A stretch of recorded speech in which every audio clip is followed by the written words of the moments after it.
Hi, this is Christina from Rumor Nights Press. I'm here with part of Tonight Alive. Can you guys go ahead and introduce yourself and what you do in the band for those who don't know? I'm Jenna, I sing. I'm Cameron, I play bass.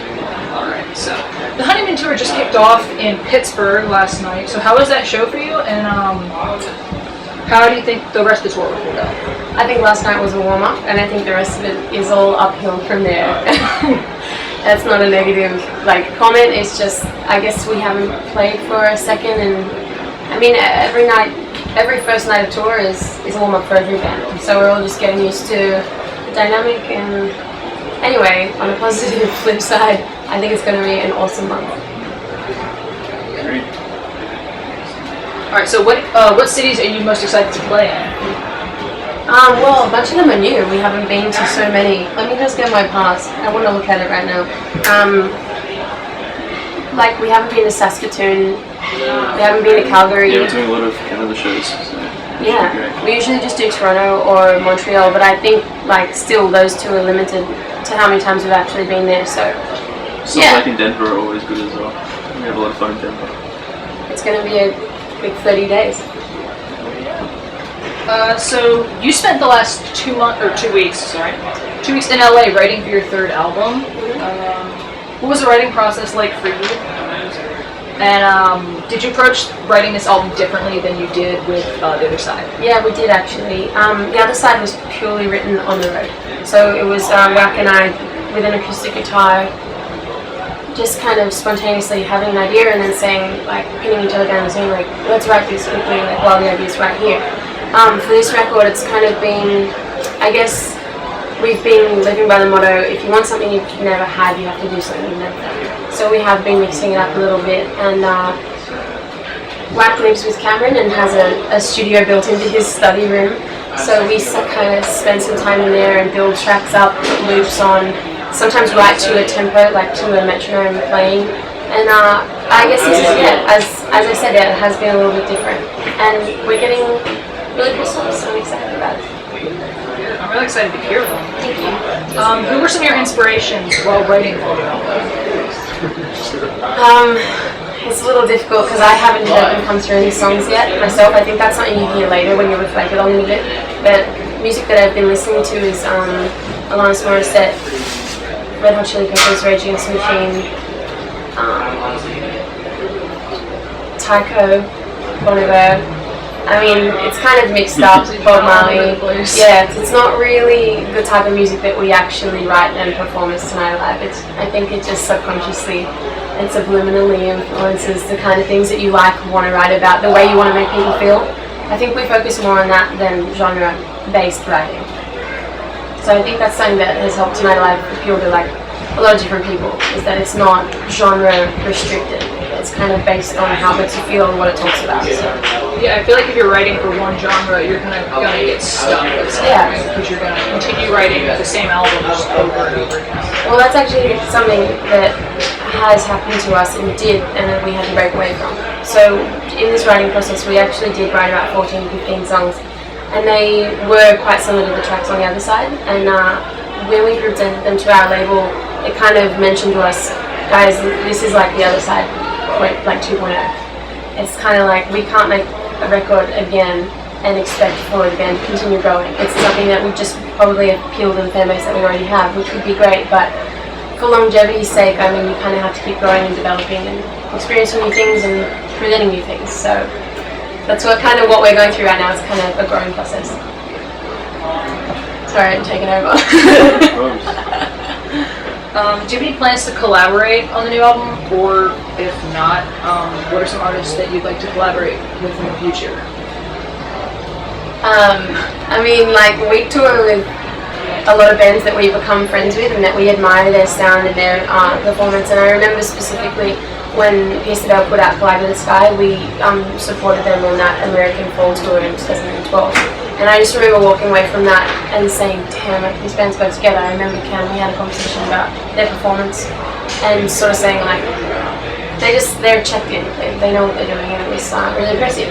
So I guess if there was anybody that we were to collaborate with, it would always be friends from the bands that we've toured with in the past, because we always grow to admire and respect their skills and the way they approach music. So I know I kind of just did a roundabout way of answering your question, but basically I'd love to write or record with any one of the bands that we've like had the chance of touring with. Like I feel like everyone's like, if everyone's like, oh, you know, like John Lennon, Michael Jackson, just anybody dead or alive, you don't know how they work. So like it could be really awkward to work with somebody you don't really know. So like collaborating with friends seems like the better option. Yeah, absolutely. There's definitely a gelling process that needs to happen when you're collaborating. Yeah. As you said, like people work differently, so there's like a different vibe, a different energy, a different style. It's like you just don't mesh with certain people. Yeah. After this tour, you guys are heading to the UK for a headlining tour. Yes. Yeah. A lot of the dates already sold out or have been upgraded. Both. What are you most excited to see on that tour? To see? I don't know, I guess just to kind of be in a lot of the venues that we have supported in and to realise that we're headlining there. Like, for example, the Coco, we're doing 2 shows there, and the first time we ever came to the UK, we went and watched 40 Strong play in the Coco, and we were just like greenies, you know, we were just opening up, and it was like the most beautiful venue.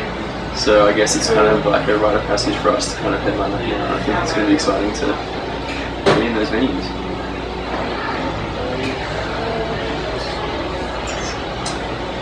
What do you miss most about home when touring in other countries, and what do you miss, if anything, about other countries when you're touring at home? I miss my dogs a lot. When we leave, you can say it's for you as well. Yeah. When we're at home, we like the two of us love being at our homes. Like it's not necessarily about being in Australia or Sydney. It's kind of like the sanctuary that home environment is for you. And for us, like we both like spending time in our backyards. We like to juice. We like to cook our own food. So those are like simple things that you miss on tour, where you can't just sit in your garden in the sun and like eat homemade food or like have your dog by your side. Or it's just familiarity and like comfort things. It's not. We have 2 lives almost. Like we have a life when we're at home is the polar opposite of when we're away. So you just miss the respective things. But we love both aspects of our life, so it's kind of healthy to have both. I agree. To go away and come home.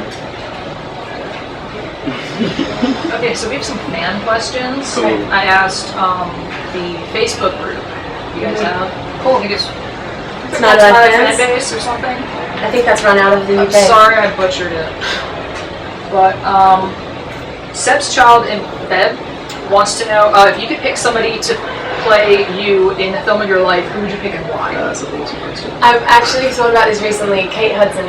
I always used to choose Drew Barrymore because I love her and she's so quirky and weird and like goofy and always like makes mistakes, but she's really funny and endearing. And I'm like, I kind of like.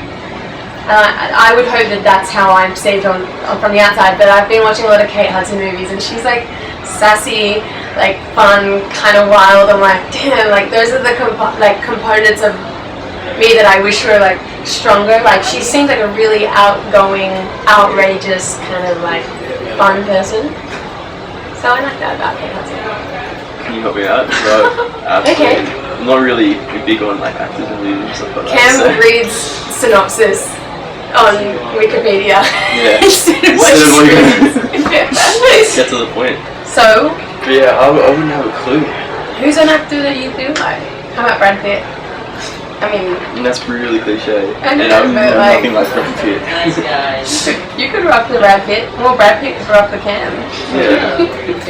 He had long hair at one point, didn't he? Yeah. And he had a goatee as well. Yeah, go Brad Pitt. And blonde. Alright, we'll go with that. We got it. Absolute steal. All these things we have in common.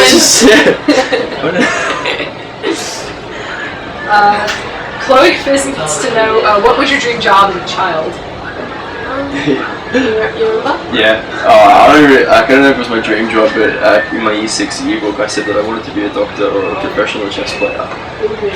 So it's safe to say, yeah, I was pretty good at that. Oh, I knew you liked chess, but a doctor. I don't know why I wanted to be a doctor, I just think it was just the thing that you do when you want to be impress your parents. Right. Younger than that though, it was an astronaut, so like when I was a young kid, and I kind of went away for a little while.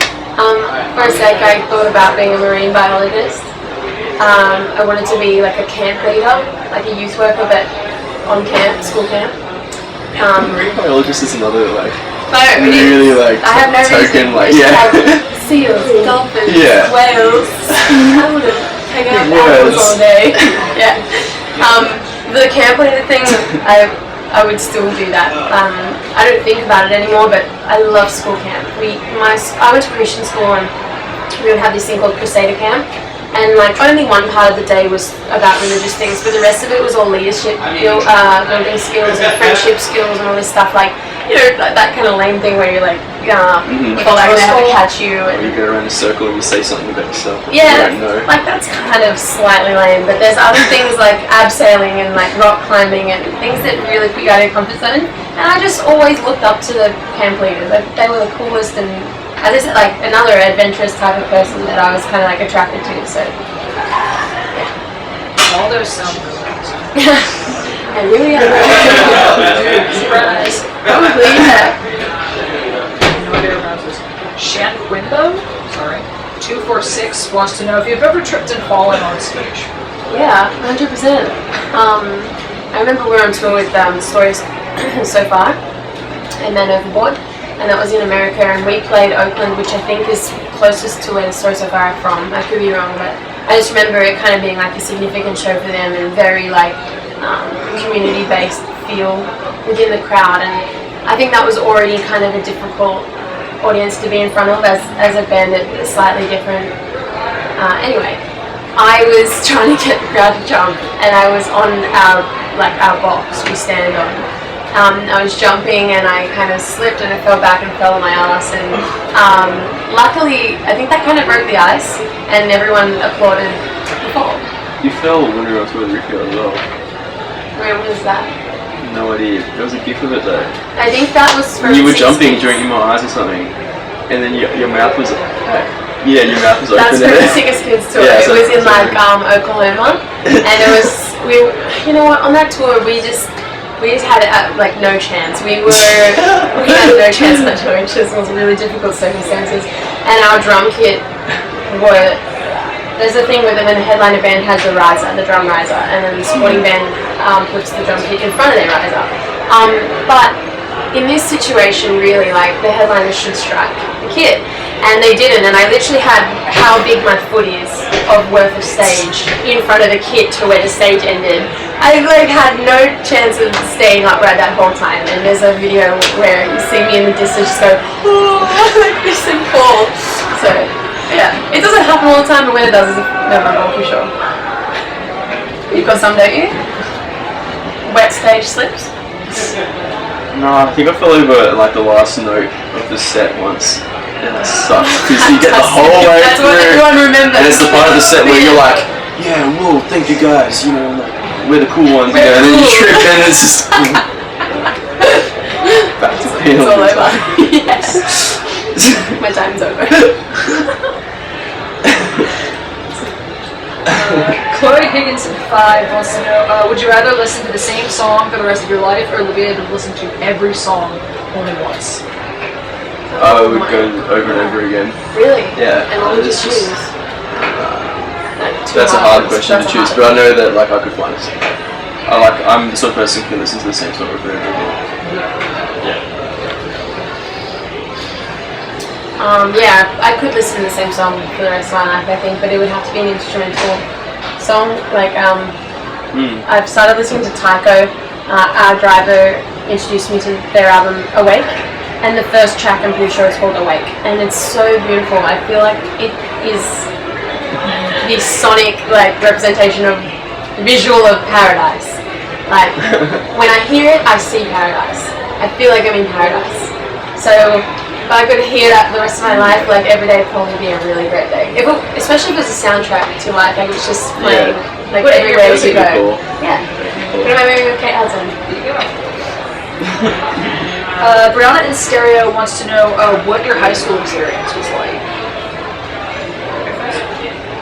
I guess we can't talk forever, can we? But like, I guess because I was in one school in one area up till year 6, and then started high school I moved, so I didn't have any friends.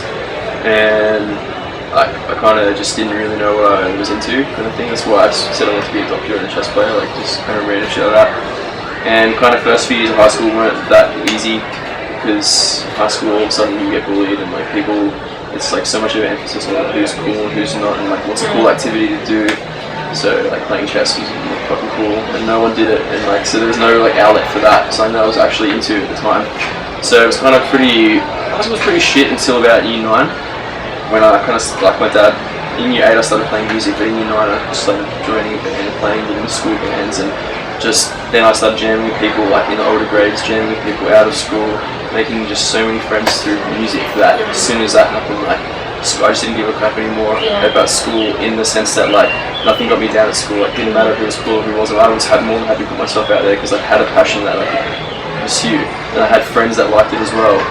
And from that point on, like, you know, I didn't care as much about my grades, but I just had a lot of fun at school. I just started having a lot of fun. I found people with mutual interests with me and outside of school, and that all just kind of helped me out. And I have no regrets now when I look back on it. Like, it was just had to happen that way. It's fun. The same thing happened for me as soon as music came into the picture, especially with Tonight Alive, or even just meeting Cameron like 2 years before I joined the band. That was when everything changed for me, and I feel like I was no longer intimidated by people. I feel like I knew who I was to some degree. But for the first couple of years, same thing, where I didn't know what I liked or what I wanted to do or where I really fit in. I was like a floater. And I had a lot of friends, but like I would go between groups, and I think it was just kind of like feeding all the different parts of who you are as a person. Like I think I have a lot of different personalities, and you know, you just need things from different people. But anyway, I did like every sport. I did hip hop dancing and like ballroom dancing. I played basketball and soccer. I was on the athletics team and swimming team, but only each for like 1 year at a time. And I was like trying to figure it out. I was in musicals and stuff like that. So I kind of got involved at school. But yeah, as soon as I joined Tonight Alive, that's when I was not coming to school anymore, and like taking days off and being at the studio with the guys, and after school would be practice, weekends would be practice or shows, and like it all changed from there. And I left the year before my final senior year, which is where you did HSC, and same thing in every country. That's like your final grade of like how well you did in school, and I was like, I'm out of here. Like this isn't important to me anymore.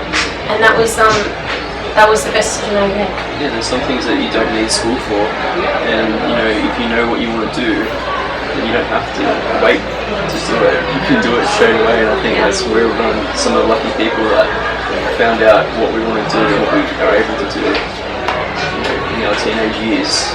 So school's there to support people that are floating and aren't sure what they want to do, and they can take their time. But we kind of like, as we said, once music came into it, it just was like taking the hood off our eyes. We knew what we could do. Do you think things would turn out differently had you stayed here last year of high school? Probably.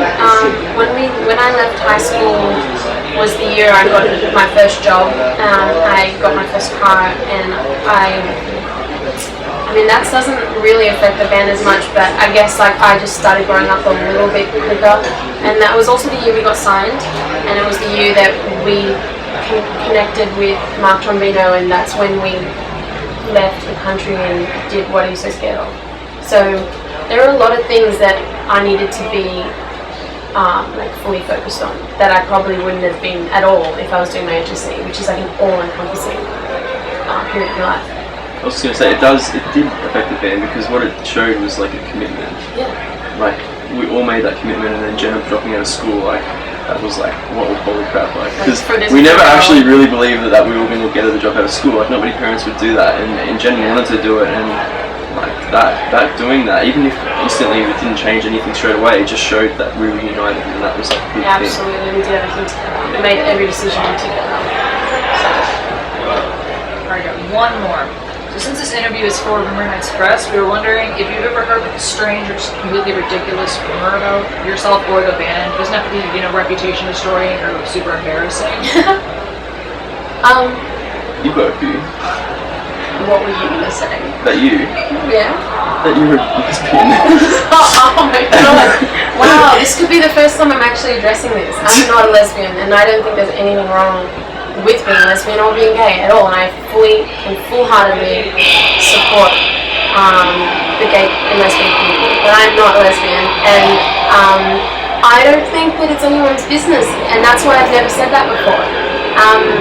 I don't talk about my sexual orientation. I don't talk about people that I'm